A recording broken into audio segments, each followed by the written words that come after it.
Inclusive tem um hangar, sabia que tem um hangar de dirigível no Brasil? Onde? Lá na base aérea de Santa Cruz, no Rio de Janeiro.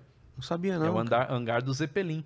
É um hangar feito pelos alemães, né, na época aqui, porque o Brasil, eu não lembro, não sei exatamente a história, então não vou falar para não falar besteira aqui, mas ele foi construído acho que na década de 30 e foi justamente para guardar o Zeppelin. Inclusive a ideia de hangar veio para guardar dirigíveis. Sabe quem teve essa ideia? Quem? Santos Dumont. Sério? Santos Dumont, ele começou com dirigíveis, né? A pegada do Santos Dumont era competir. Ah, é? Santos Dumont era competidor. E aí, quando ele morava em Paris, lá no início do século XX, ele competia nas coisas de voo que tinha lá. Então, ele fez ele bateu o recorde, né, de sair de um ponto lá de Paris, dar a volta na Torre Eiffel e voltar. E fazer isso em tanto tempo. Tá? Ele ganhou vários prêmios lá, vários recordes. E encher o dirigível, querendo ou não, tinha um custo, né, para você encher com hidrogênio.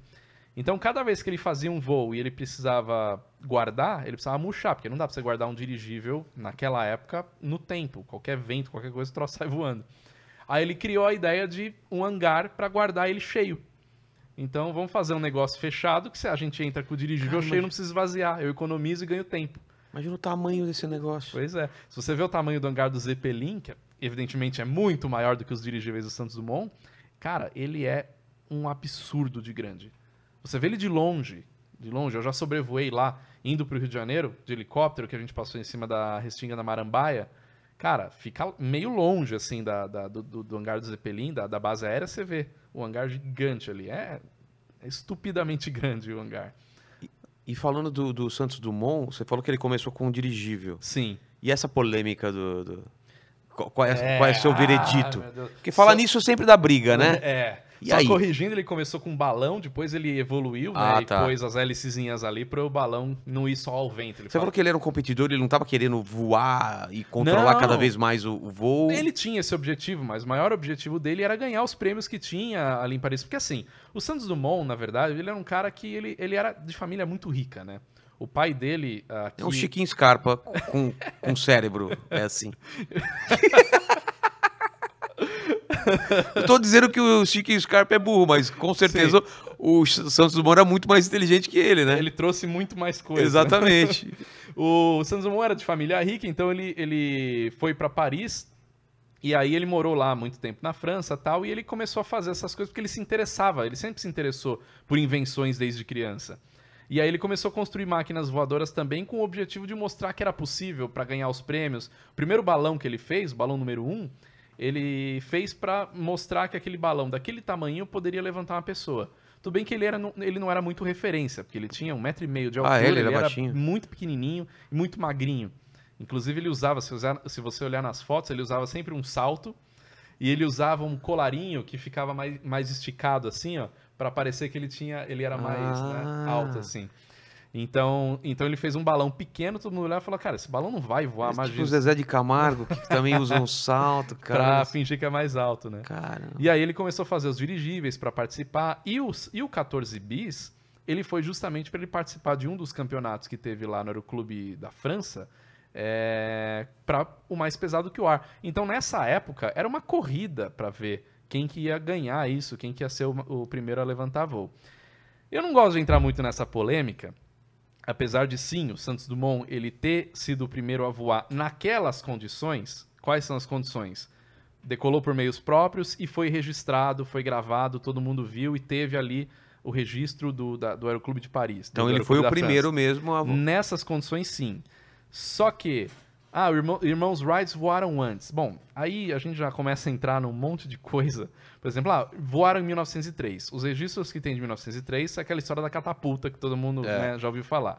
Então ele não decolou por meios próprios. Ele decolou impulsionado por alguma coisa. Aí é fácil, né, velho? É a mesma coisa, se eu ganhar uma corrida com uma pessoa me empurrando é mais fácil, entendeu? E tem uma outra coisa também. Tem relatos do voo de 1905, que eles já estavam voando com um avião, fazendo manobrando, normal, seria um ano antes do Santos Dumont. Só que existem muitas evidências que esse voo não foi em 1905, mas foi em 1908. Aí é questão de registro e tudo mais, né? Então é difícil você falar, pô, mas esse voo aconteceu, esse voo não aconteceu. Mas a verdade é que os irmãos Wright, eles eram conhecidos na época como os charlatões. Ah, é? Porque eles eram os caras assim, eu tenho uma patente, mas eu não quero mostrar minha patente, porque eu tenho medo que alguém roube. E o objetivo dos irmãos Wright era mesmo ganhar dinheiro, ficar rico com aquilo. Eles queriam fazer um mais pesado que o ar voar para vender para o governo dos Estados Unidos. E eles queriam ficar ricos com isso. Então eles tinham muito medo de não entregar, ou melhor, de entregar a patente para alguém copiar e eles perderem, né? Inclusive tem um amigo meu que eu vou indicar para vir aqui, que ele sabe essa história de cabo a rabo para conversar. Ele vai ficar a noite inteira conversando de Santos Dumont e os irmãos Wright. Mas até ele que me contou essa história, o Marcos Palhares, até mandar um abraço para ele, os irmãos Wright, eles eram meio que esquecidos na história dos Estados Unidos até 1948. Ou seja, os Estados Unidos ganharam a guerra, a Segunda Guerra Mundial. Os Estados Unidos e aliados.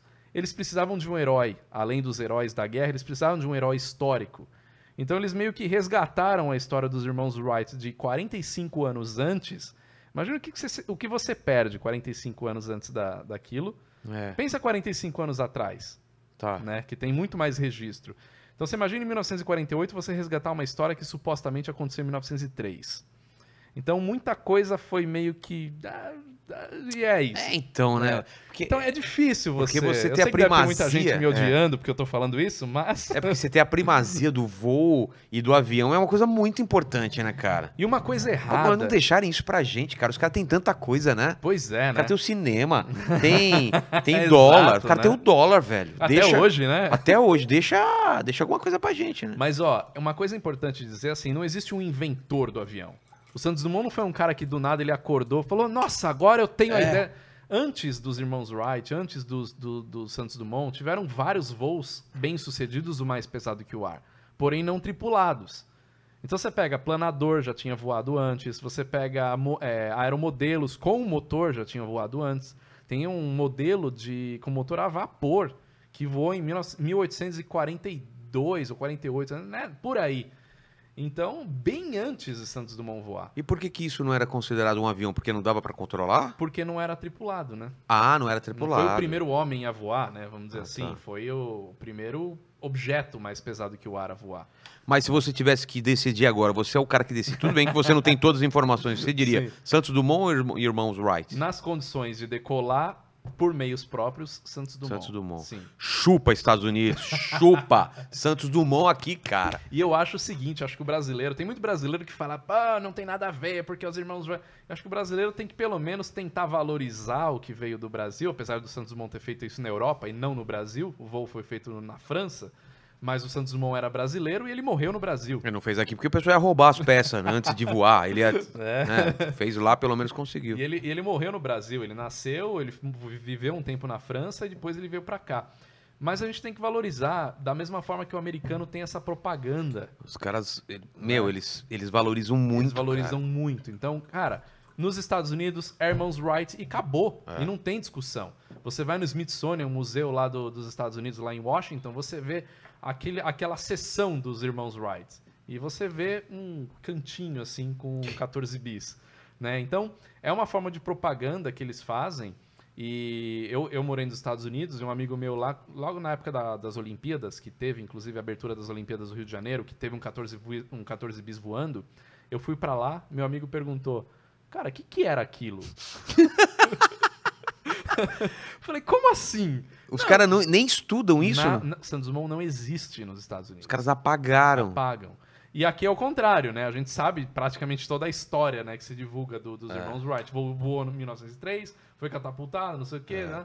Então eu acho que o brasileiro ele tem que valorizar isso muito, sabe? Pô, tudo bem, vamos dizer que não foi o Santos Dumont o cara que voou pela primeira vez, que realmente não foi. Como eu disse, tiveram outros objetos que voaram. Mas o cara era daqui, vamos então pelo menos e valorizar, outra, né? cara, o que ele fez foi um ato absurdamente incrível, né? Sim, sim. E ele trouxe outras invenções também. Mas era estranho o 14 bis, né? Ele sentava atrás e o negócio ia pra frente, parecia uma pipa, né? Ele era o contrário, né? Até dizem que, na verdade, não são os outros aviões que voam ao contrário.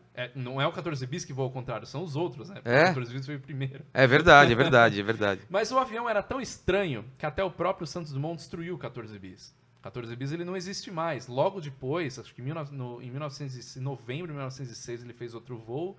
E acho que ainda em 1906, ou no início de 1907, ele destruiu esse avião. E aí ele foi para outro projeto, porque o 14 bis, tudo bem, é um avião histórico e tal, mas ele é ruim. Ele não é um avião bom para voar. Tem um amigo meu que fez a réplica perfeita que voa do 14 bis, o Alan Calassa.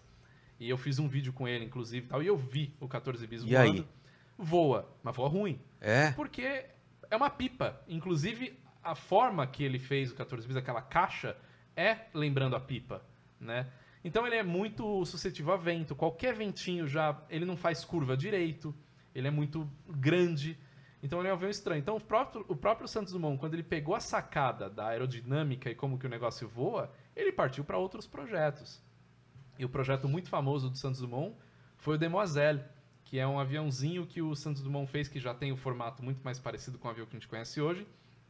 Ele ficava praticamente deitado assim, bem embaixo do avião, e era, como ele dizia, a democratização da aviação. Ele queria que todo mundo tivesse um Demoiselle para voar. Você quer ir para padaria? Pega o avião e vai de avião. Você não precisa ir de cavalo ou de carro, vai voando. A ideia dele era essa. E ele fazia isso em Paris, então era normal ver o Santos Dumont voando com o Demoiselle ou com alguma coisa no meio de Paris. E ele era muito conhecido, o Santos Dumont, ele era famoso na época, mundialmente famoso. Então ele se encontrava com o presidente dos Estados Unidos, se encontrava com o presidente da França, ele era da alta sociedade. Então todo mundo sabia quem que era o Santos Dumont.